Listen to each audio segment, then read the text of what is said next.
Shalom, shalom, boa tarde. Hoje nós estamos no dia 17 de novembro do ano 2021, pelo nosso calendário gregoriano. E pelo nosso calendário judaico, hoje nós estamos no dia 13 de Kislev, do ano 5782. Estamos a 72 dias do ano 5782. E nós temos aí diante de nós a sabedoria do Rebbe, que traz para nós, o Rebbe Menachem Mendel, que é o tzadik, o justo da nossa geração, o Rebbe Menachem Mendel, que é a liderança da nossa geração. Então, nós temos aí diariamente também a gota de sabedoria do nosso Rebbe. Uma coisa interessante que nós podemos observar aqui, amados, sobre as gotas de sabedoria do nosso Rebbe Menachem Mendel, com toda a sabedoria dele, a profundidade, o alto grau de conhecimento que ele tem, obviamente quando ele trazia a sua palavra aos judeus, literalmente falando, os níveis de sabedoria judaico entre eles realmente é algo fora de série. Então, cada pingo tem a sua letra, o seu significado, a sua mensagem, a sua profundidade. E um pingo para eles tem muita história para contar e também livros para serem escritos. Mas é interessante observarmos que mesmo essa sabedoria do Rebbe, como ele teve a capacidade, o domínio, a inspiração, a virtude dele poder falar ao povo de modo geral a mesma sabedoria, mas com uma forma mais simples, onde todos podem entender.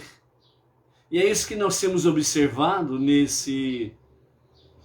praticamente nesses 2 anos que nós estamos aí em Atarde com a Torá, com as gotas de sabedoria do nosso Rebbe. A profundidade do conhecimento da sabedoria, o entendimento que ele nos traz, trazendo palavras simples, objetivas, que nos eleva ao mesmo nível que quando ele dava suas aulas aos próprios rabinos. Isso é virtude, isso realmente é uma verdadeira sabedoria. E nessa gota de sabedoria de hoje, gostaria que você prestasse muita atenção em cada palavra para você poder compreender o que nós estamos falando. Então o nosso Rebbe, ele traz para nós os seus recados diários de sabedoria, conhecimento, para que nós possamos compreender, que nós possamos entender de forma simples e humilde qual é a nossa tarefa suprema neste mundo que nós habitamos. Nesse tempo hoje que nós estamos de forma transitória, bem como também para nós compreendermos o recado do nosso Rebbe, nessa configuração que nós estamos entre as nações. Não precisamos nos preocuparmos em fazer conversão literalmente ao judaísmo. A nossa preocupação, ela precisa ser a conversão ao verdadeiro e genuíno monoteísmo com fundamento judaico, baseado nos 5 primeiros livros da Bíblia, a Torá, e com uma liderança rabínica que fala conosco, que nos orienta dentro desse mesmo escopo, que é o nosso caso do nosso Rav, o nosso rabino, Yaakov Geransadet, que é a liderança Beneinor no Brasil. Então, o nosso Rebbe Menachem Mendel, ele não traz para nós nenhuma raiz quadrada, uma múltipla multiplicação com divisão, somas e subtrações de uma grande sentença matemática para chegarmos nos seus finalmente e termos lá como resultado final 1. O nosso Deus é 1. Ele não é 2 e não é 3. Então, o nosso Rebbe Menachem Mendel, ele apaga toda essa sentença matemática de multiplicação, divisão, subtração, soma, em que ocupa 1, 2 folhas dos cadernos, para que o resultado chegue lá 1. Então ele simplesmente diz, o nosso Deus, ele é um, único, indivisível, incorpóreo. Ele não se divide nem em 2, nem em 3, e muito menos daí para cima.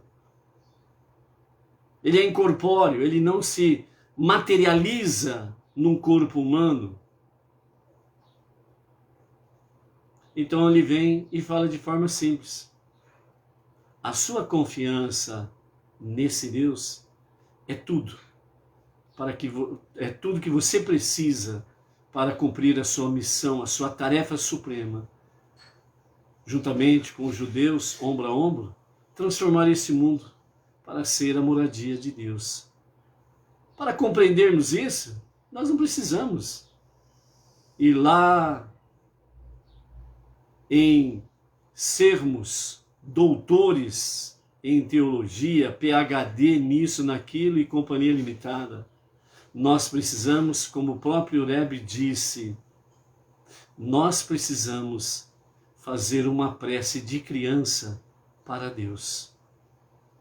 Isso significa uma prece simples, objetiva, e que demonstra que você tem toda a confiança somente em Deus. Isto que é importante. O resto é acessório. É acessório. Fica tranquilo. O importante é a base. Ai, que prédio lindo, maravilhoso. Mas só que a base dele é concreto puro. Ferragem, pedras, cimento e água. É aquele concretão bravo, rústico, mas que dá fundamento a tudo. E assim nós precisamos estar na Torá, o fundamento para todas as coisas. Então veja bem como que o Rebbe te dá um recado no dia de hoje, falando da seguinte forma, uma linguagem que fala muito, numa linguagem simples e objetiva que diz: há uma tempestade violenta no mar, ondas infernais arrebatam estrondosamente na praia, arrastando tudo e causando desolação. Quem já não viu isso? O mar significa, é o mundo do trabalho. É onde você vive, é onde você está, é onde você precisa estar exercendo o seu trabalho divino. O mar é o mundo do trabalho, as ondas são a tensão e a ansiedade da indecisão, de não saber que caminho seguir e em que confiar. Altos e baixos, como as ondas, calor e frio, como a tempestade no mar, agitação constante, para frente e para trás. Balança para lá, para cá, vai para cima, vai para baixo. Como diz o salmista, nesses momentos, o barco e os seus navegantes vão às profundezas do mar. Quando a onda subiu, quando ela desce, ela leva o navio e os navegantes nas profundezas do mar. Nenhuma perícia, habilidade resolve a situação.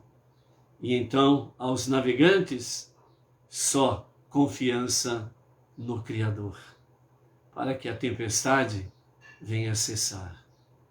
Então, o nosso Rebbe diz, diante de todas essas turbulências, ele nos aconselha um conselho simples, com grandes e maravilhosos resultados, dizendo: faça como Noé, construa uma arca. Vamos construir a arca agora, pessoal. Você precisa construir uma arca. Aí você fala assim, puxa vida, eu moro num apartamento no centro da metrópole aqui, seja qual das capitais brasileiras você habita, ou no estrangeiro, como a Donária, né, por exemplo, e outros aí, né, que moram fora, né? Eu moro num centro, aqui não tem madeira, principalmente na Europa, né? Já não tem mais floresta nenhuma lá mesmo, vai rachar madeira onde? Não é verdade? Então fica aquela situação, e agora? Como que eu vou construir a arca? Mas o Rebbe está falando de construir arco de madeira? O barco para lançar ao mar? Não.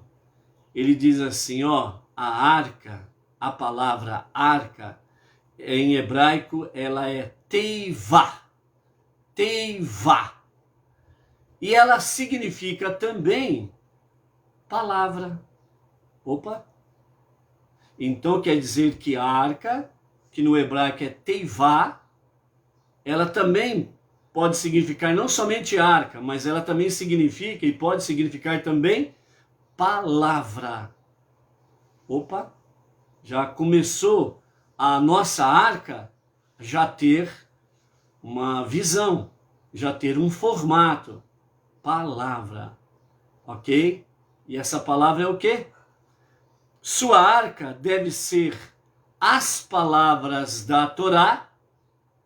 Opa! Mas só que não para por aí. Sua arca deve ser as palavras da Torá e das suas tefilot, das suas preces, das suas orações. É assim que nós construímos a nossa arca, a nossa teivá. Diante de toda a tempestade desse mar revolto, diante de todo esse mundo de trabalho que temos pela frente, porque nós temos um trabalho a realizar. E esse trabalho para realizar, Deus não está exigindo de nenhum de nós sermos PhD em teologia, em Torá. Não está exigindo de nós sermos PhD em Kabbalah, Mishnah, Talmud e companhia limitada. A única coisa que Deus quer de cada um de nós, falando para não-judeus, obviamente, que somos nós, o que Ele quer de cada um de nós é um coração sincero, um coração verdadeiro, uma mente divina em que ela esteja preenchida com a presença divina através da Torá, dos seus estudos diários, com as suas 7 leis universais e as nossas preces diárias. As nossas preces diárias. Quem ainda não tem o Sidur Benei Noach, se dedique a fazer uma próxima aquisição de um Sidur Benei Noach. É baratinho. E isso daqui ajuda muito a você a construir diariamente através das suas preces. Ajuda muito a você estar construindo a sua teivá. A sua arca de palavras. Estudo da Torá, 7 leis universais e as preces diárias. Então, diante desse mar todo revolto, que é o nosso mundo de trabalho, e o nosso mundo está realmente muito revoltado. Temos aí diante de nós já 2 anos praticamente, uma pandemia que fizeram dela um pandemônio, pessoas amedrontadas, pessoas acovardadas, pessoas que não sabem, diante de tantas informações, não sabem exatamente no que confiar, qual caminho a seguir. Uns dizem, fique em casa até você morrer. Ou então, hora que faltar o ar, você corre para o pronto-socorro. Se você morrer no caminho, não se preocupe. Tem alguém que recolhe teu corpo, não vai ficar para os urubu lá. Tem outros que dizem que não precisa, é só você saber se cuidar adequadamente, fazer os tratamentos corretos e você terá realmente a sua vida preservada. Mas acima de tudo, é a confiança em Deus. Porque é a confiança em Deus que nos dá o norte, através da Teivá, a nossa arca de palavras. O nosso estudo diário de Torá, as 7 leis universais, as nossas tefilot, as nossas preces, as nossas orações diárias. Quem faz isso, esse mar turbulento aqui não te engole não. Esse mar turbulento aqui, esses altos e baixos, frio e calor, ou podemos dizer, né, calafrios, não vão te dominar, não vão tirar a tua paz com Deus, a tua confiança com Deus. Você vai tranquilo, mesmo que eu ande pelo vale das sombras da morte, não temerei. Não terei medo, não me acovardarei. Não vou ficar em casa até faltar o ar e morrer sem oxigênio. Por quê? Porque Ele está comigo. Eu estou com Ele. E Ele me mostra o caminho a andar. Quais as decisões corretas que eu preciso tomar. Então nós precisamos viver esta realidade desta arca, desta teivá, palavra, para que nós possamos fazer com que a nossa prece, fazer com que a nossa vida, ela seja de fato forte e firme. E no meio do vale da sombra da morte, nós estarmos andando em luz, e levando isso avante, para que as pessoas possam também confiar no mesmo Deus, no único Deus, no único Criador e no único soberano e Salvador. Você precisa ser essa palavra, você precisa ser essa teivá para as pessoas que estão lá fora, no meio desse mar revolto e estão perdidinhos, apavorados e etc e tal, né? Não nos esquecendo de que realmente há muita enganação aí. Por isso que o nosso rabino Adil, ele nos trouxe realmente a prece durante essa pandemia, e numa parte da prece ele fala, né, que o Eterno venha realmente sustentar aqueles que caíram em falsidades, né? E nós temos experimentado essa realidade, quantas falsidades, né? Por aí afora vai. Diante do escopo geral, você já observou que uma boa classe política não se contaminou? Raríssimos alguém que passou muito mal e morreu, enquanto que o povão olhe, observe, né? Assim como também você vê cidadãos daquele país onde falam, né, que o tal de bichinho vazou, você vê cidadãos nas filas para tomar remédio. Analise. O que você não pode é ser apavorado. O medo domina, as defesas do nosso organismo se tornam fracas, e aí qualquer bactéria, qualquer vírus, ele toma conta do seu organismo, porque você está com a sua imunidade baixa.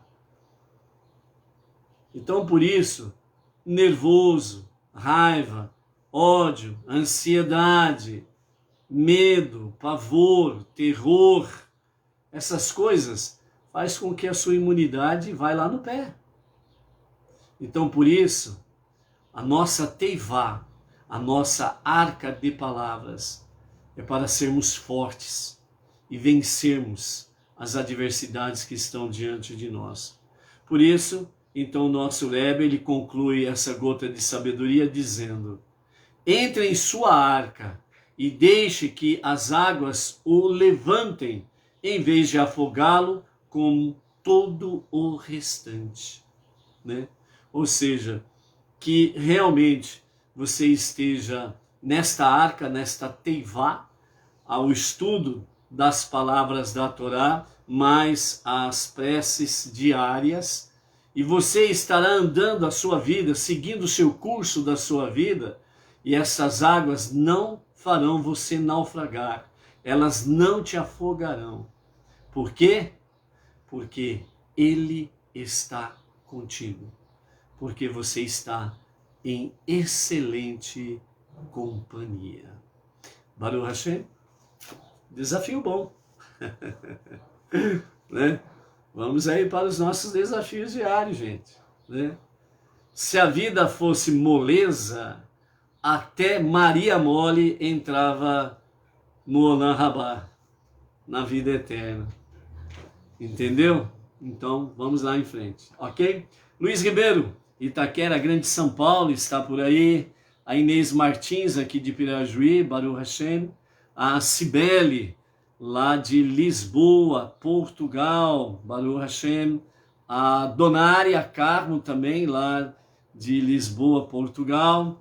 A Edina Silva, Baruch Hashem. Edina, aqui de Bauru, né? Também está aí conectada. Quem mais está aí? A Sandra Souza, né? Lá de Palmares, Pernambuco, né? A Sandra e o seu marido Ricardo, sempre aí também conectados. A Luciana Rodrigues, aqui de Marília, Baruch Hashem, né? Que está aí também conectada. A Maria Cristina, é isso mesmo? Que está aí também conectada. Shalom, shalom, Maria, seja bem-vinda. Baruch Hashem. A Malu, lá do Distrito Federal, Brasília. Baruch Hashem. Quem mais está por aí? A Miriam Barros, né, também de Brasília. Baruch Hashem. Né? O José Antônio da Silva. Baruch Hashem. Ok, deixa eu ver aqui. Algumas das minhas anotações que nós fizemos aqui, né? Quem ainda não colocou, né, o nome da sua cidade aí e o estado, por gentileza, né? Coloca aí para a gente poder falar também, né, o nome e a cidade, ok? A Cristina Batista, né? Baruch Hashem, Cristina, né? Seja bem-vinda aí. Ok, vamos lá. Nós temos aí a Esther Silva Gomes, a Adriana aqui de Bauru também, a Maria Viana também de Bauru, o Dr. Emanuel Mazuca daqui de Bauru, o Pedro Fernando também de Bauru, Luiz Carlos e o Luiz aqui de Bauru. Temos aí a Esther, né, lá da Suíça, Baruch Hashem, Esther, Shalom a ti, família. O Edson Batista Filho, o Joel Silva de Canoas, Rio Grande do Sul, a Eva lá de Curitiba, Paraná, a Nayara Oliveira do Rio de Janeiro, o Davi Marte, a Edna Nascimento, a Resiene Moura, o Anderson Herculano da Silva, a Áurea Lisboa e família, lá de Belém, Pará, a Selma Lima, lá da cidade de Santa Maria de Belém do Grão, lá Pará também, Baruch Hashem, né? O José Antônio da Silva de Linhares, Espírito Santo, Jorge Kovacs, da Grande São Paulo, a Durcelina Guerreiro, Terra Santa, Pará, Rubens Goldenberg Gold, de Porto Alegre, Rio Grande do Sul, Djalma de la Vedova, né? Terra Boa, Campo Mourão, Paraná, o Gilmar Targino, de São Paulo, Grande São Paulo, o Mário Sabadini, a Sandy Santos, de São Bento, Paraíba, a Ana Guazeli Mortara, né, da cidade de Mortara, região da Lombardia, a província de Pavia, lá na Itália. Shalom, shalom, Ana Guazelli, né? A ti e toda a família, Baruch Hashem. A Aislan Santos, né? Belém, Pará, Baruch Hashem, Aislan, né? Então esses são mais alguns nomes que nós temos aqui, graças a Deus, né? Várias centenas e graças a Deus passamos de milhares de pessoas que têm aí se conectado durante esse período todo e estão aí na nossa lista, né? Nós temos um caderno que já passa de 55 páginas de nomes relacionados, né? Então a gente vai falando aos poucos aí, né?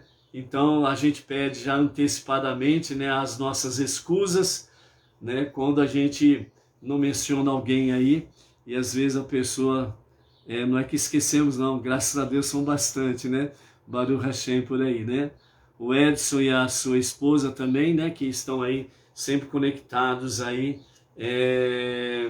com as nossas lives aí, né, com a identificação Mashiach ben David, se eu não me engano, essa expressão que ele usa aí, ok? Então nós estamos hoje no quarto dia da semana. Então nós estamos no quarto dia do Shabat, e então nós estamos no quarto dia da nossa leitura, da nossa paraxá semanal. Então nós estamos na nossa quarta aliá. A nossa paraxá tem o nome de Vaishlar, e ele enviou, que fala especificamente sobre Yaakov, né, que enviou as suas comissões para o encontro com Esav, preparando finalmente o encontro entre Esav e Yaakov, né? Depois de um grande atrito entre eles.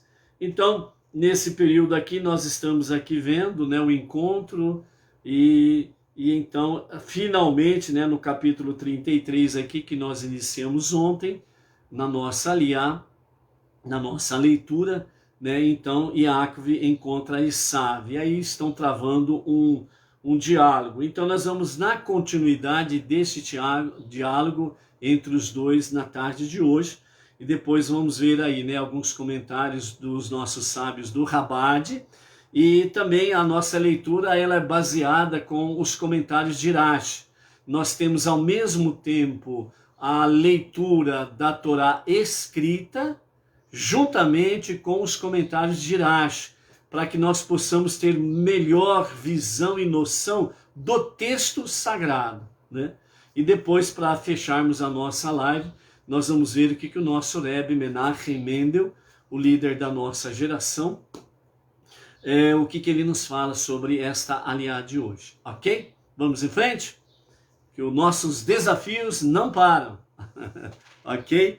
Então vejam bem, capítulo 33, verso 6, e nós vamos até o verso 20 da nossa aliá, da nossa leitura de hoje, ok?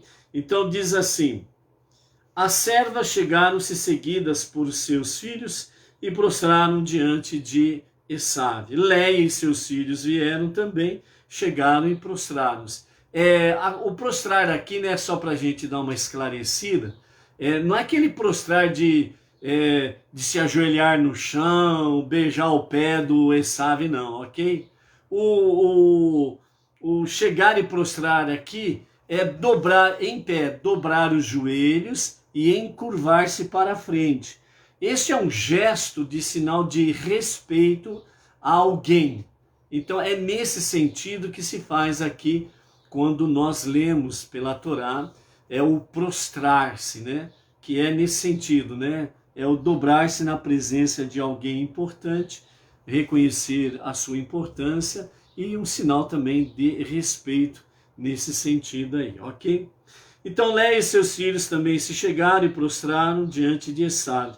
E finalmente veio Yosef e a sua mãe Rachel, chegaram-se e prostraram-se diante de Esav. E Yosef, José, sabia que sua mãe era bela. Então, para impedir que Esav a visse e a desejasse, ele avançou e foi à frente dela, a fim de escondê-la da vista de Esaú. Nessa passagem específica aqui de Raquel e José diante de Esaú, né? Então, quando chegou esse momento, Iosef, ele tomou a frente da sua mãe e ele colocou-se entre o seu tio Esaú e a sua mãe Raquel, para exatamente os olhos perversos de Esaú não fossem lançados sobre a sua mãe. Iosef sabia que Raquel, ela estava grávida de Beniamim. Então o olho perverso de Esaú poderia fazer com que ela viesse abortar o filho que ela estava esperando.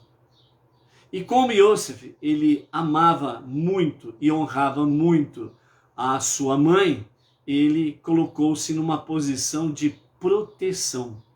Ele protegeu a sua mãe. Por isso ele foi à frente e se interpôs entre o perverso Esaú e a sua mãe Raquel, né?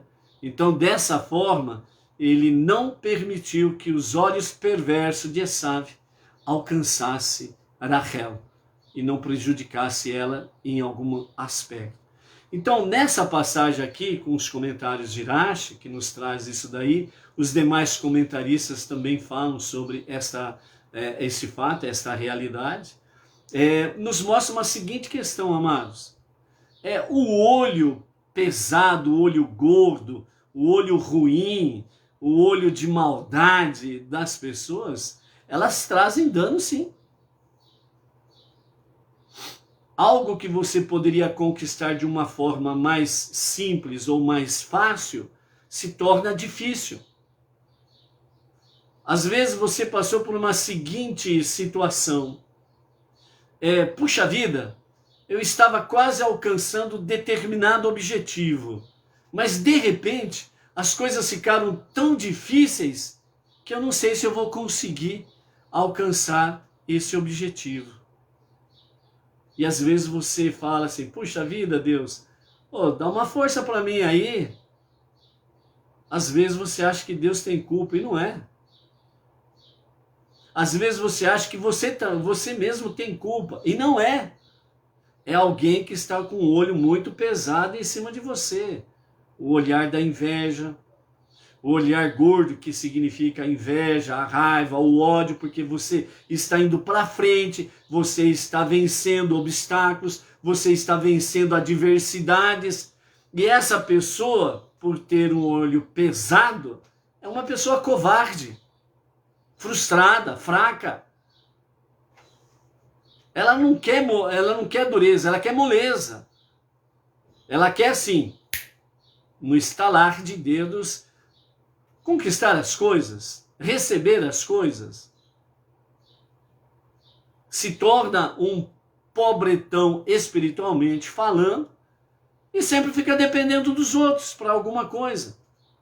Para comer, para beber, para vestir, para qualquer coisa, ela depende de alguém. Por quê? Porque ela sentou em cima do trono da vadiagem espiritual, da preguiça espiritual, sentou em cima do trono da inveja, dos ciúmes, da raiva, do ódio, da frustração, e não quer levantar. E só fica com seu olho pesado em cima das pessoas. Então, de fato, aí, quando você observar, ver alguma coisa nesse sentido, vai para a arca. Vai para a Torá, vai para as preces, faça a recitação de salmos. Eu não sei que salmo fazer. No mínimo, você pega a sua idade. Se você tem 30 anos completados, então o teu salmo é o número 31. Então, o seu salmo, sempre é um salmo a mais da sua idade que você completou. Então, se você completou 30 anos, o teu salmo até o próximo aniversário é o salmo de número 31, por exemplo. Então, não sei qual salmo ler. Leia o teu salmo, caramba. É o teu salmo do ano inteiro. Ele tem bênçãos, bênçãos, bênçãos e bênçãos para você. Então, se você naquele momento, você não sabe, pega o salmo da tua idade. Salmo 31, no caso, que nós estamos dando um exemplo. E antes de você fazer a recitação, você fala: Deus, peço a tua ajuda, a tua misericórdia, que o que está me prejudicando, o que está aqui sendo uma pedra de tropeço para mim, seja a inveja, ciúmes, o olho pesado de quem quer que seja, que eu nem sei no momento quem poderia ser, mas o Senhor sabe. Tira essa pedra de tropeço do meu pé, do meu sapato. Por gentileza, eu preciso da tua ajuda, eu preciso do teu socorro. Você não precisa fazer nenhuma sentença matemática complicada, não. Ó, a prece espontânea, ela é algo maravilhosa para Deus. Você abre o seu coração, a sua alma divina e se derrama na presença de Deus, faz o pedido diretamente a Ele e faz a recitação dos salmos. E sai em confiança de que Ele não somente ouviu a tua prece, mas Ele arrancou a pedra do seu sapato. E vai em frente, firme. Não tenha medo. Não se acovarda. Vai em frente. Ok?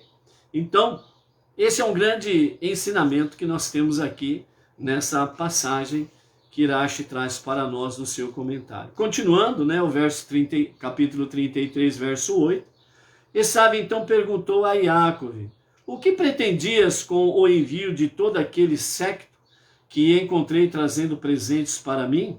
E o que pretendias com o envio de todo aquele segundo séquito de homens que encontrei que me atacou? E Yaakov simplesmente respondeu para ele: eu esperava apenas mandá-los para agradar o meu senhor com presentes. Então Yaakov, ele não entrou no detalhe que aqueles séquitos que ele chama aqui, né, ou seja, aquelas comissões, emissários, um de cada vez, né, os seus 6 grupos, né, ele não falou quem eram, que ali eram anjos, porque Esaú não tinha essa sensibilidade espiritual. Esaú era um perverso, ele estava envolto com a escuridão, as trevas, e ele não tinha essa sensibilidade para discernir essa realidade. E Yaakov falasse com ele sobre anjos, então ele ia tirar o maior sarro no Yaakov. Então Yaakov apenas respondeu: eram os meus mensageiros que foram levar presentes para agradar o meu Senhor. Né? E aí Esaú diz, né? Tenho bastante riqueza, muito mais do que necessito. Meu irmão, o que é teu, continue teu. De fato, que o direito de primogenitura que é teu, porque eu vendi a ti, também continue teu, porque o mereces. Então, nesse versículo 9 aqui, né, Rashi e os demais sábios da Torá, eles falam que quando Esaú, primeiro ele diz: tenho bastante, né? É muito mais do que eu necessito. Aqui mostra toda a arrogância dele. Humildade passou muito longe dele, né? Então ele não, sem humildade nenhuma, né? Muito arrogante, presunçoso, orgulhoso, prepotente, né? Quer dizer, eu tenho muito, mais do que eu preciso. Eu sou bambambam, ok? Então em seguida ele fala, né, para Yaakov: ó, meu irmão, o que é teu, continue teu, ponto. Ou seja, nesse momento os comentaristas falam que Esaú reconheceu o direito de primogenitura de Yaakov, que era dele mesmo. Mesmo ele continuando com seus pensamentos perversos, planejando, né, na sua cabeça uma forma de eliminar Yaakov, para, vamos dizer, roubar o direito de primogenitura de Yaakov. Porque depois que ele vendeu o direito da primogenitura e depois que ele perdeu a bênção do pai de Sarraque, para ele poder reaver tudo isso, havia uma condição: Yaakov tinha que morrer. Então, esse era o pensamento dele, ele precisava estar conectado com isso. Como faço para matar Yaakov e reaver tudo que eu quero ter? Por quê? Porque quando Esaú diz: tenho bastante riquezas, muito mais do que necessito. Então ele está dizendo uma realidade daquilo que os egoístas são. Por mais que ele tem, ele nunca está satisfeito, ele sempre quer mais. Por isso a sabedoria judaica, o nosso Rebbe Menachem Mendel, o justo da nossa geração, ele nos fala de uma forma bem simples também sobre essa questão aqui. Quem é feliz? Porque felicidade todo mundo procura. Infelizmente, uma boa parte da humanidade procura no lugar errado. Mas o nosso Rebbe dá a receita. Quem é feliz? É aquele que agradece a Deus por tudo aquilo que ele tem. Seja pouco ou não. Ele é agradecido. Exatamente a resposta de Jacob posterior, onde ele realmente demonstra gratidão a Deus pelo que ele tem. Então, quem é feliz? É aquele que realmente está contente com o que tem e agradece a Deus. Esta é uma pessoa feliz.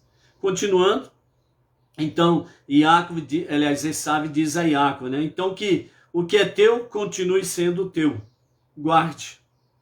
E nesse sentido, então, ele não somente reconhece o direito de primogenitura, né? Mas está aí confirmando realmente a primogenitura de Yaakov, ok? Então, a respeito do presente propiciatório, Yaakov respondeu, né? Não, por favor, se agora te agradei, então, por favor, né, tenha a bondade de aceitar esse presente de mim, né?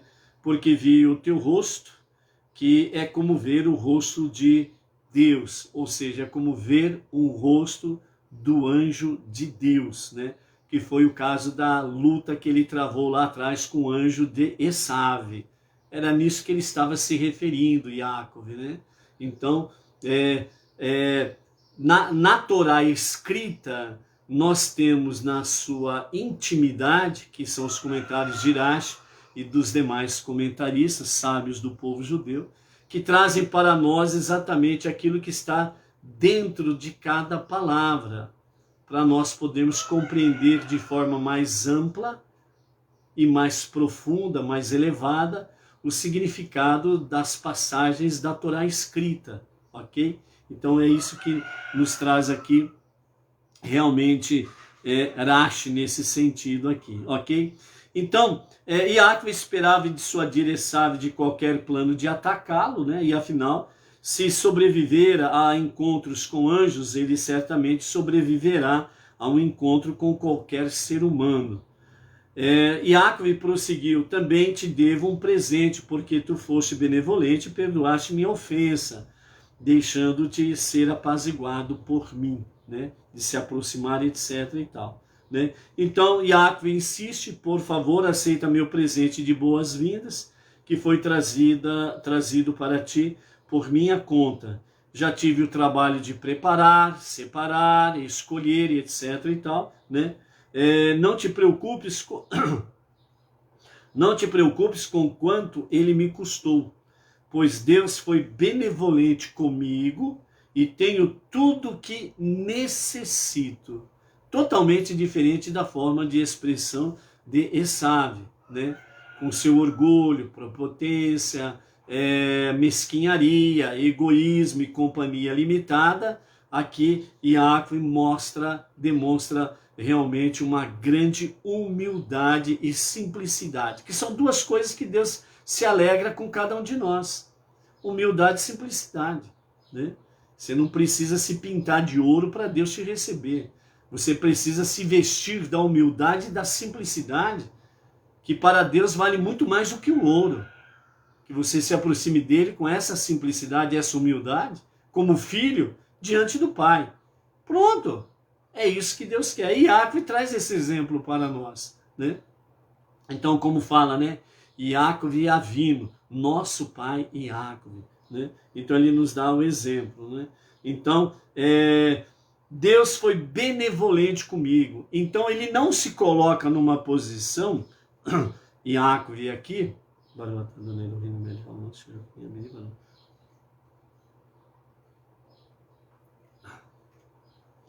Então Yaakov, ele não se coloca aqui na primeira posição como Esav.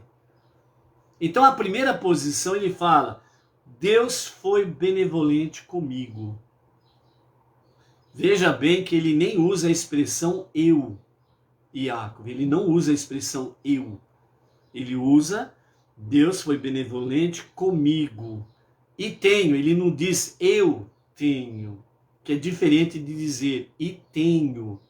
Mais uma vez, demonstra humildade e simplicidade. Ou seja, e tenho tudo que necessito. Não tenho mais do que, como disse Esav lá atrás, né? Eu tenho bastante, muito mais do que eu necessito, né? Então é a mesma coisa, por exemplo, uma diferença entre Esav e Yaakov nos dias atuais, né? Você encontra alguém e diz assim para essa pessoa, olá, como vai, tudo bem, beleza? Faz aquela introdução da conversação entre vocês. E aí você diz àquela pessoa, né? E aí, como que você tá? Aí a pessoa responde assim, melhor do que mereço. Muitas vezes, né, as pessoas falam porque se tornou uma rotina entre as nações se expressar assim. E aí, firmeza? Igual prego na areia. Então, demonstra arrogância. Por quê? Como que você está? Melhor do que eu mereço. Bom, para primeiro de conversa, você merece o quê? Já parou para pensar? Melhor do que mereço. Não. Totalmente errado. Como que você está? Graças a Deus, Ele tem me dado do que eu necessito. Ponto. Tranquilo. Muda totalmente a conversa. Quem você coloca em primeiro lugar? Deus. Estou melhor do que eu preciso estar. Estou melhor do que eu mereço. Para começo de conversa, nós não merecemos nada, né? E segunda questão aí, né? É exatamente o quê? A pessoa, ela coloca Deus fora de tudo. Simplesmente isso. Coloca Deus fora de tudo, como Esav. Coloca Deus fora da conversa. Estou que nem prego na areia. Então, a nossa palavra, ela precisa ser de fato, como diz, né, o nosso Lebe, precisa ser teivá, uma arca de palavras que tragam bênçãos. Não mais do que eu mereço. Bênçãos que Ele decidiu me dar. E eu sou grato pelas bênçãos que Ele tem me dado até aqui. É isso que precisa ser a nossa posição. Certo? Por quê? Porque se você está vivo, é graças a Deus. Se você está com saúde ou não saúde, graças a Deus. Se você tem pouco, graças a Deus. Se você tem muito, graças a Deus. Se te falta alguma coisa, graças a Deus. Porque ainda tenho o que eu preciso. Graças a Deus. E assim sucessivamente. Então, quando nós colocamos Deus em primeiro lugar, nós o honramos. E quando nós honramos a Deus, Deus honra a cada um de nós. Então, essas são lições que nós podemos aprender de forma tranquila e simples sobre Esav e Yaakov. Ok? Então, continuando aí, o verso 12. Então, disse, continua a tua viagem, né? Aliás, verso 11, né? Que nós estamos aí, Deus foi benevolente comigo, disse Yaakov, e tenho tudo que necessito, né? Depois que Yaakov assim o encorajou a aceitar o presente, então Esav finalmente aceitou o presente. Então no verso 12, Esav diz a Iacve, continua a tua viagem, vamos, deixa-me prosseguir em ritmo mais lento do que o meu usual, para que eu possa andar ao teu lado para escoltá-lo. Apesar das declarações do amor fraterno de Esav, Iacve sentiu que a mudança da atitude dele era apenas temporária, ela não tinha raízes, era que nem um mar revolto, né? Que nem um mar revolto. Uma hora ele estava lá em cima no seu arrependimento, aí depois ele ia lá embaixo e voltava a ser aquele velho Esav, cheio de rancor e de ódio, né? Então, Iacve discerniu isso, né? Porque quem anda com Deus, Deus dá o discernimento dos perigos da vida. E então Iacve respondeu a ele, né? Para que meu senhor sabe que, além do fato que as crianças são frágeis, também sou responsável pelas ovelhas, cabras e vacas que estão amamentando. Se elas forem incitadas à fadiga, mesmo um só dia, todos os rebanhos morrerão, né? Portanto, que o meu senhor, por favor, siga o seu ritmo usual à frente de seu servo, e eu me moverei ao meu passo lento, ao passo dos rebanhos que estão adiante de mim, e ao passo das crianças, até alcançar meu senhor em Seir, o monte Seir. Quando quer que isso venha a ocorrer, né? Iacve soube profeticamente que Esav e seus descendentes não se curariam completamente do ódio que tinham a ele e aos seus descendentes até os dias de Mashiach. Então ele adiou o encontro até essa época. Assim, Iacve não pretendia seguir pessoalmente Esav ao Monte Seir. Sua intenção era que essa afirmação se aplicasse a um descendente dele, Mashiach, que no futuro se reunirá com os descendentes de Esav e o julgará em audiência, né?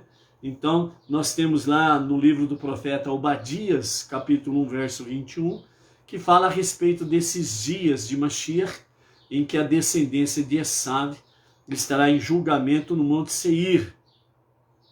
Então, nesse sentido aqui, Iacve, né, por uma visão profética, ele viu que não era o momento de andar junto com Esav, porque Esav não estava realmente, não tinha feito realmente a techuvá, né, o retorno a Deus para o genuíno e verdadeiro arrependimento.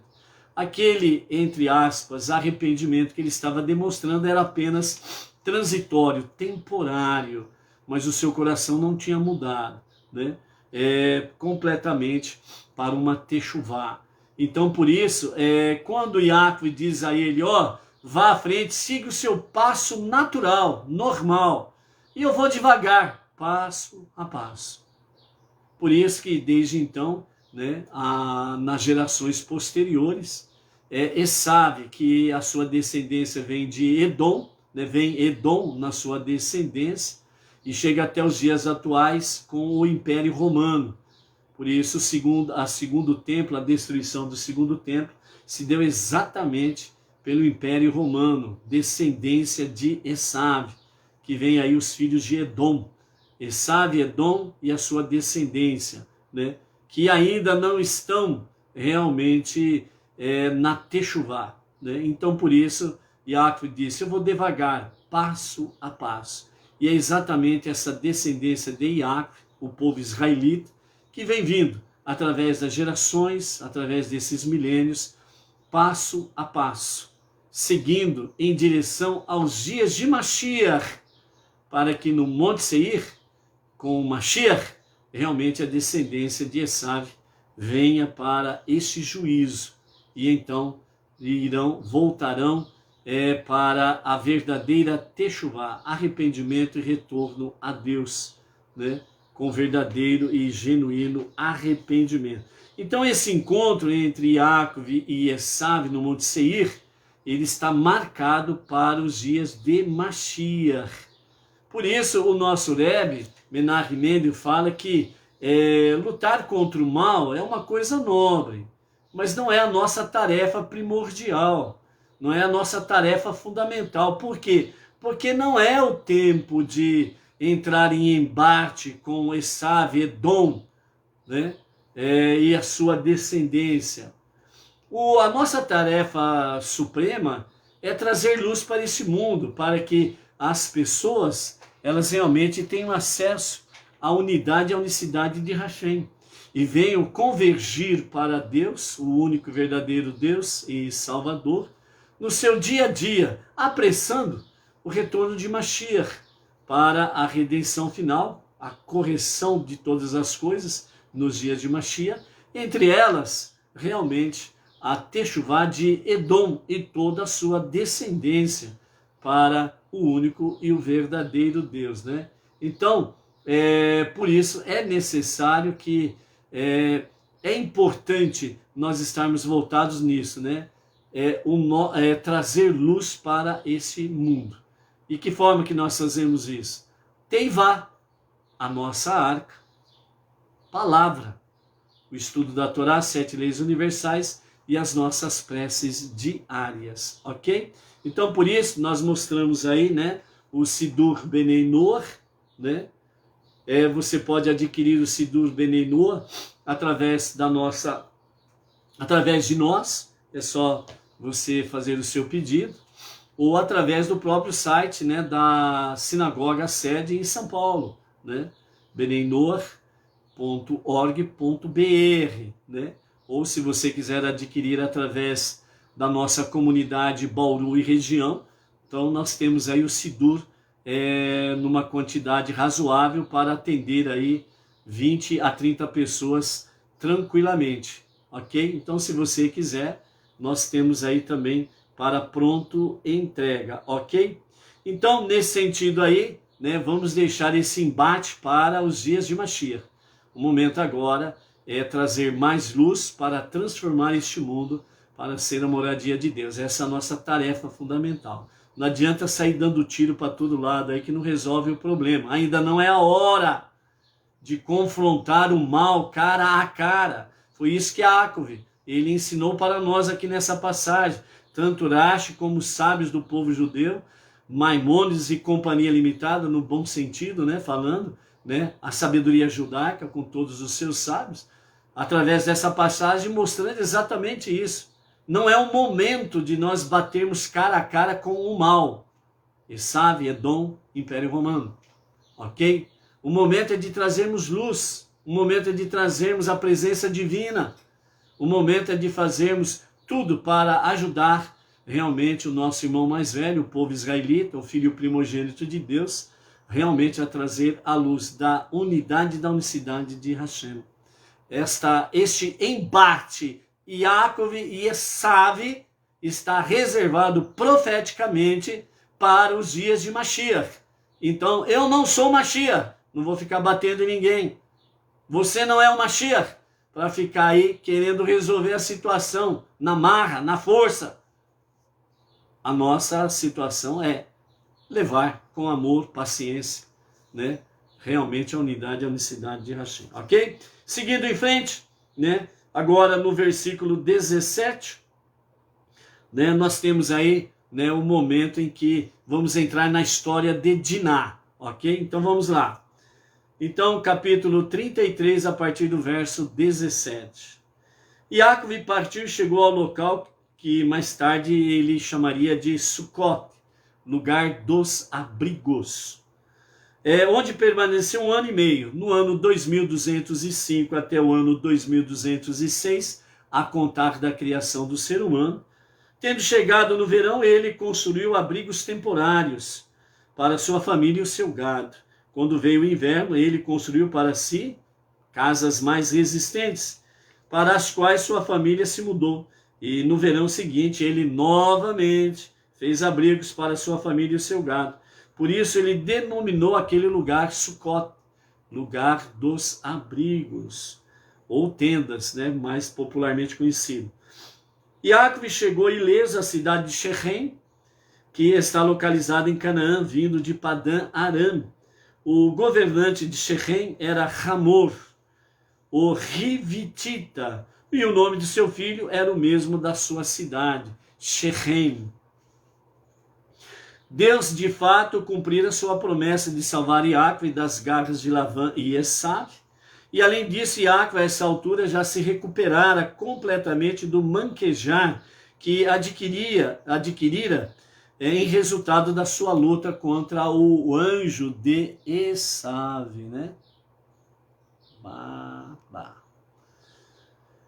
Seus rebanhos prolíficos, que se multiplicaram, né? De forma acima da média, que haviam sido ligeiramente reduzidos por causa dos presentes que dera a Esav.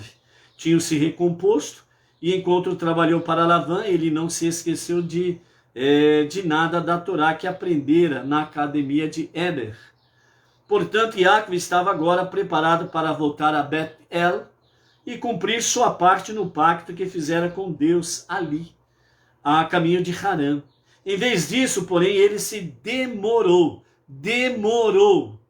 Não esqueça essa palavra. Demorou. Iacve demorou para cumprir o seu pacto, a parte do seu pacto lá que ele tinha feito com Deus. Então ele demorou permanecendo em Shechem, além do tempo necessário, e ele acampou defronte à cidade. Assim que chegou à terra de Israel, Iacve percebeu que a riqueza adquirida fora da terra de Israel, né? Então, não possui a mesma santidade das riquezas que ele adquiriu dentro de Canaã. Por isso não quis mais os rebanhos que obtivera enquanto trabalhava para Lavã. Ele vendeu todos e ofereceu a quantia recebida a Esav. Então os presentes que ele deu para Esav eram esses presentes conquistados fora de Eretz Israel, de Canaã. E também nessa oportunidade desse encontro, né, que eles tiveram, mais uma vez Iacve, né, ele compra o direito da herança de Esav da gruta de Macpelá, onde Adão e Rava já estavam sepultados, e onde Abraão e Sará já estavam sepultados. E aí teria lugar, né, para Isaac e Rivka, e depois teria lugar para mais um casal. Então Esav já se antecipou, né, já foi com Esav doidinho para dinheiro, né? Então Iacve falou assim, peraí, ele é doidinho para dinheiro, né? Então peraí, já arrumou um monte de pedras preciosas, riquezas, né? Rebanhos, etc. e tal, e também acabou comprando o direito da herança da gruta de Macpelá, né? Então nós temos essa questão aí. Verso 19, embora Iacve não tivesse intenção de fixar residência em Shechem, ele comprou um pequeno pedaço de terra sobre o qual armara sua tenda, a fim de demonstrar seu amor à terra que lhe fora prometida por Deus. Ele o adquiriu dos filhos de Hamor, pai de Shechem. O preço desse pequeno terreiro era 5 shekels, 80 gramas de prata. Ele poderia facilmente pagar com 5 moedas grandes de shekel, mas preferiu dar 80 moedas menores, porém mais adornadas, as quesitas, ou quesitas, também usadas como joia, para manifestar sua afeição à terra prometida. Ele erigiu ali um altar e, em sinal de gratidão a Deus por ter sido salvo das garras de Lavã e Esav, denominou o altar de Deus é o Deus de Israel. Deus, reconhecendo que Iacve tinha consciência clara e profunda da providência divina em sua vida, aumentou sua promessa inicial de que a influência de Iacve se estenderia aos 4 cantos da terra e concedeu-lhe então domínio sobre o mundo inteiro, como dera originalmente a Adão. Essa influência ou domínio sobre o mundo inteiro, a princípio foi dado a Adão, mas aí Adão pisou no tomate e aí deu zebra, né? Nesse sentido, o Deus de Israel designou Iacve como o representante de Deus no mundo inteiro. E aqui nós encerramos a nossa quarta aliá. Ou seja, desta forma, o que nós temos diante de nós?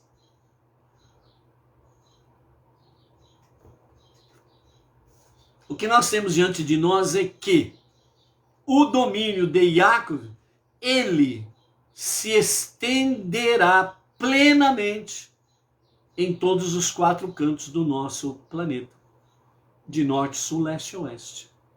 Então hoje nós temos uma pequena amostra, né? Se hoje o judaísmo está presente nos 4 cantos, nos 4 ventos do nosso planeta, é uma pequena demonstração real do que será nos dias de Mashiach.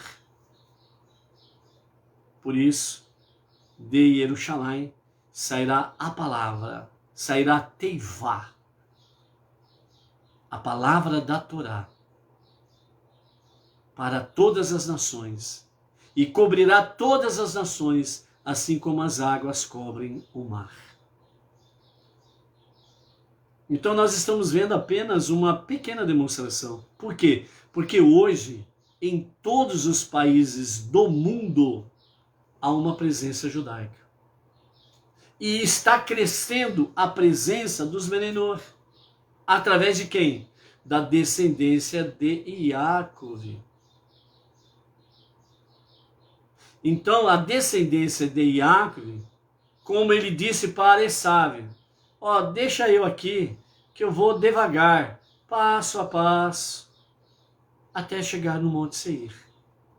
E é isso que a descendência de Yaakov está fazendo.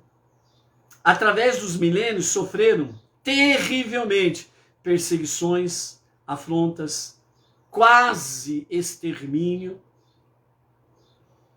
mas devagar, passo a passo, estão e continuam presentes em todas as nações. Yaakov, ele não mentiu para Esav quando disse que encontraria no Monte Seir. Yaakov estava falando de uma situação profética que ocorrerá no futuro. É que Esav, sendo perverso que era, ele não tinha sensibilidade espiritual para compreender isto. Então Yaakov em momento algum mentiu. Ele foi verdadeiro. Por quê? Yaakov não foi ao Monte Seir encontrar Yaakov naqueles dias. Ele continuou a sua jornada, assim como Esav continuou a dele. E Yaakov, como disse, devagar, passo a passo, mas conquistando. E as conquistas não sendo deteriorada, como era o caso de Esav. Ele conquistava, mas deteriorava as suas conquistas. Não havia consistência. As coisas se tornavam, né, realmente fracas, doentes, pobres, podres e eram mortas. Yaakov, passo a passo, devagar, conquistando, permanecendo, conquistando, permanecendo.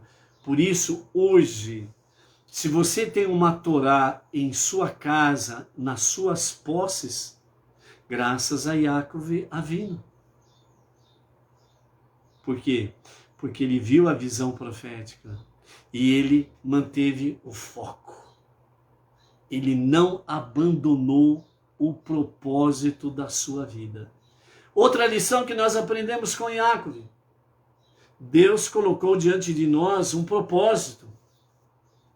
O propósito que ele colocou diante de nós, ele tem de regra geral para todos, é transformar este mundo para ser a moradia de Deus. Mas segundo a configuração de cada um, Deus trabalha de formas diferentes, com o mesmo objetivo. Deus trabalha com cada um que se coloca à sua disposição de formas distintas, mas com o mesmo objetivo. Ou seja, nós estamos aqui para cada um fazer o que dá na teia. Ah, eu acho isso, pá, vou fazer. Ah, eu pensei assim, pá, vou fazer. Negativo.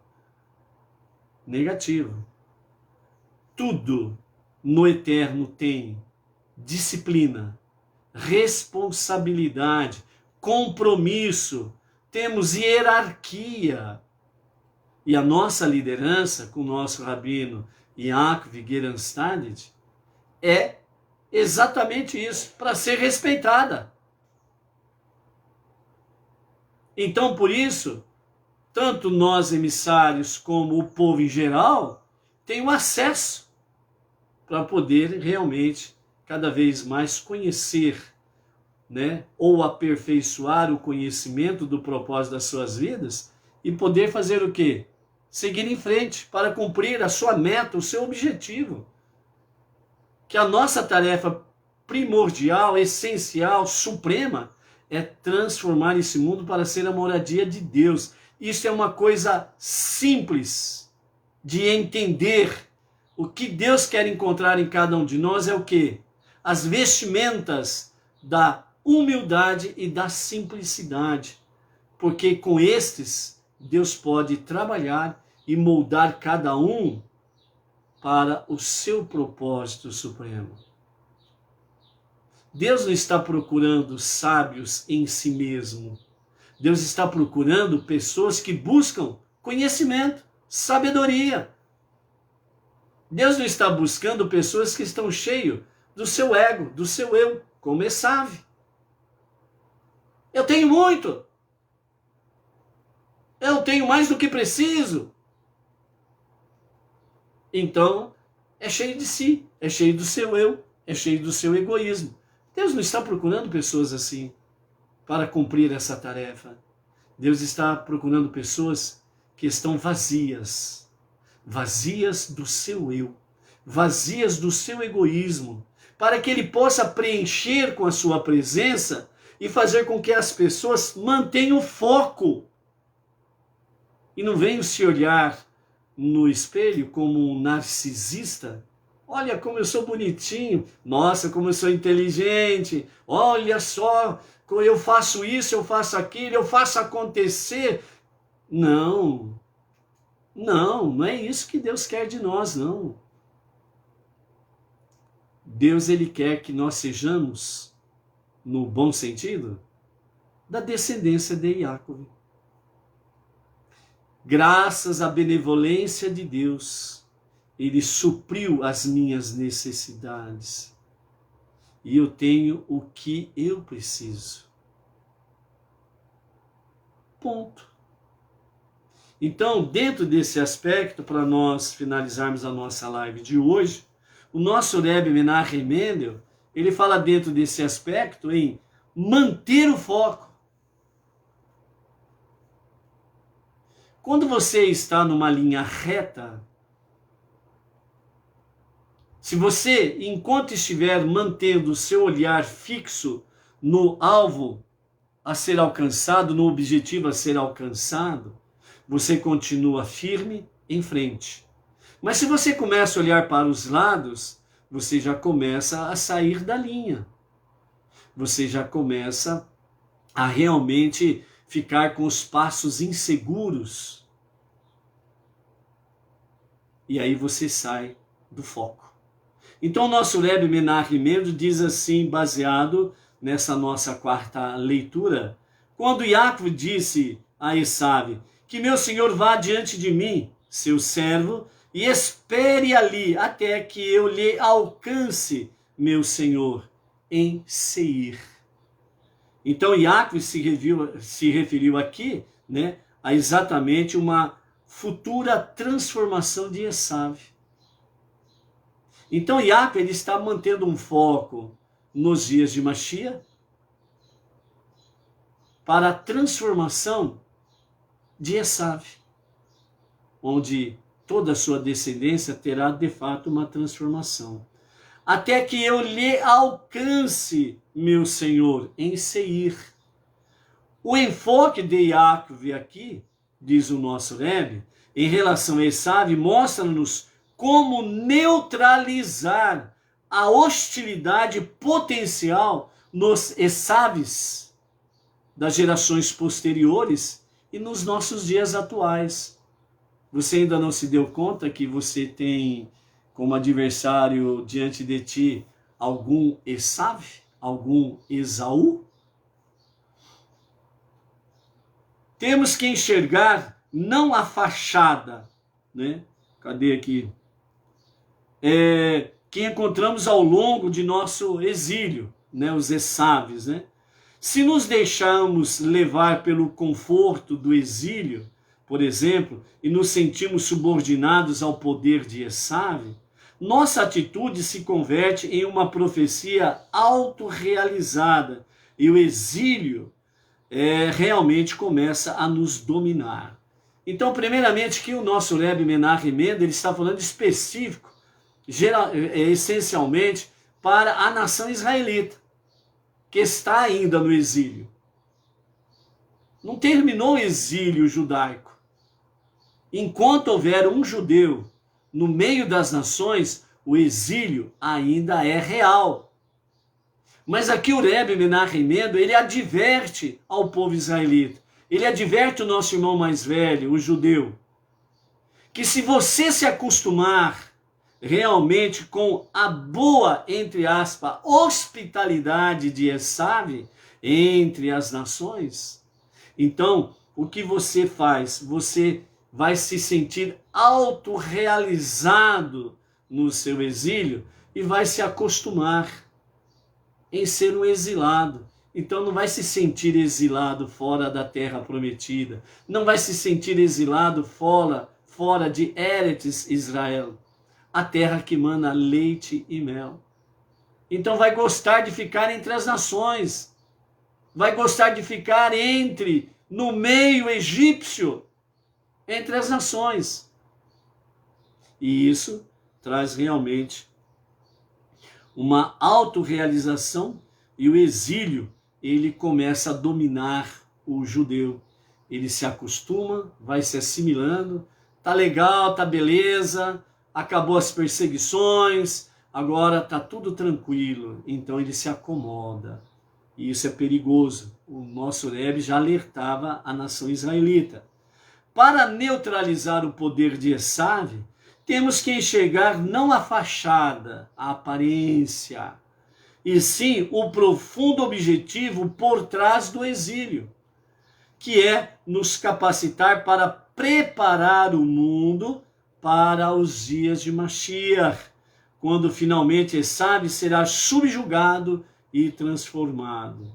Então aqui o nosso Rebbe Menachem Mendel diz que qual é o objetivo de cada judeu no meio das nações? Qual é o objetivo realmente dos estudiosos, dos rabinos, dos mestres no meio das nações? Não é outro senão trazer a consciência divina, que há um só Deus e um só Salvador, a unidade e a unicidade de Deus. É trazer essa consciência para as nações e ao mesmo tempo fazer com que as nações se preparem para a revelação do justo e o verdadeiro Mashiach. Esta é a finalidade dos judeus religiosos, dos rabinos entre as nações. Por isso que o nosso Rebbe Menachem Mendel, nos seus dias, nas décadas de 50 a 90, ele exortou, ensinou, incentivou que os rabinos saíssem das suas bolhas e fossem para o meio das nações e anunciassem no meio das nações as 7 leis universais, as 7 leis noéticas, para que as nações se despertem para a unidade e a unicidade de Deus, para conhecer de fato Deus e se preparar para os dias de Mashiach. Então esta é a finalidade de cada judeu entre as nações. E os não-judeus que têm realmente atendido a este chamado e têm se colocado cada vez mais a serviço de Deus, ombro a ombro com o povo israelita neste objetivo, então nós estamos debaixo da mesma destra do soberano do universo, dos mundos, o único e o verdadeiro Deus. Então, o nosso Rebbe, ele finaliza dizendo Se encararmos a longa aventura de nosso exílio como uma viagem a Seir e nos concentrarmos em nosso objetivo final, Esav se torna inofensivo, mesmo enquanto ainda estamos no exílio. Ou seja, se o judeu, literalmente falando, como diz o nosso Rebbe, ele está focado na sua meta, no seu objetivo de divulgar a unicidade e a unidade de Deus entre as nações, então ele faz com que realmente a força de Esav se torne inofensiva. Se de fato, né, o povo judeu, os rabinos, essencialmente falando, que tem atendido o chamado do Rebbe Menachem Mendel para ir às nações e trazer essa consciência divina, então, de fato, o objetivo final está sendo preparado para alcançá-lo plenamente, que é o quê? Os dias de Mashiach, no encontro com Esaf e a sua descendência, Mashiach fará com que Esav e a sua descendência venham de fato convergir plenamente para o único e o verdadeiro Deus. E através disso, todas as nações serão definitivamente alcançadas. Então, amados, temos diante de nós uma tarefa preciosa, maravilhosa. E por isso, nós não podemos estar cheios do nosso egocentrismo, do nosso eu.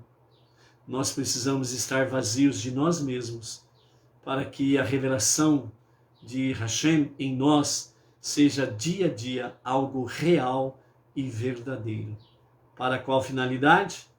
Para cumprirmos, junto com o nosso irmão mais velho, o povo israelita, o povo judeu, preparar o mundo para a revelação do justo e verdadeiro Mashiach, para a redenção final, quando Esav e as suas forças estarão totalmente subjugadas. E então a palavra de Hashem, ela ecoará nos 4 ventos do nosso planeta, de norte a sul, leste a oeste, plenamente como deve ser. Por isso, vamos nos preparar cada vez mais para os dias de Mashiach. E não esqueçamos, vamos para a nossa Teivá, constantemente, diariamente. Ou seja, a nossa arca, que significa Teivá também, palavra. Que nós venhamos cada dia mais para a nossa Teivá. Por isso, convido você novamente para estar conosco amanhã, às 11h30, a nossa Teivá, uma lição a cada dia com o nosso Rabino Rav Tzchaim. Palavras simples, para que nós possamos aprender corretamente as lições. E à tarde, às 14 horas, à tarde com a Torá, continuando a nossa Teivá.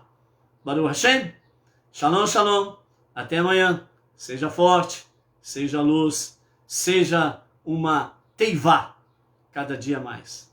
Baruch Hashem.